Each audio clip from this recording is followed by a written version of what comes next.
बाजू बाजू अम्बे मैया की।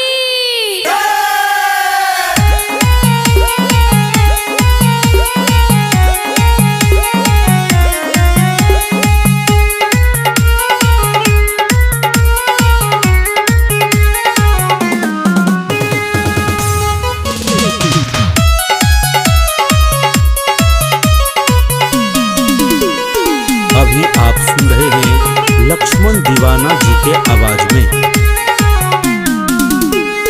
माई बाबू घर बस रोज दुरिया बे, माई बाबू घर बस रोज दुरिया बे हो, रोज दुरिया बे। तना मारे हाँ हाँ तना मारे काल के छोकरिया नौकरिया कतहूँ दे तू।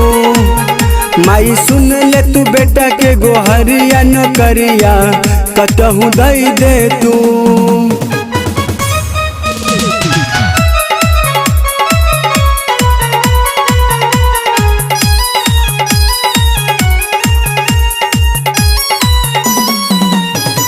फॉर्म भराई माई 5 खस बिक गई,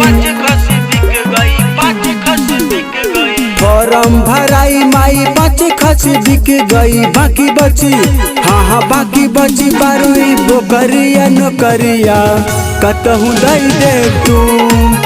माई सुन ले तू बेटा के गोहरिया नौकरिया कतहूँ दे तू।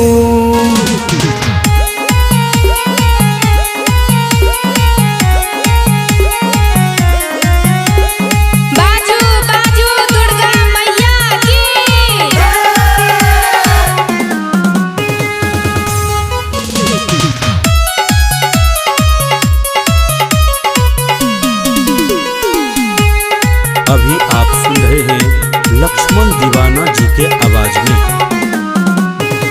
गई पगलाए निरस गई मैया, गई पगलाए निरस गई मैया। सुझे नहीं हाँ हाँ सुझे नहीं कबनो डगरिया नौकरिया कतहूँ दे तू। माई सुन ले तू बेटा के गोहरिया नौकरिया कतहूँ दे तू।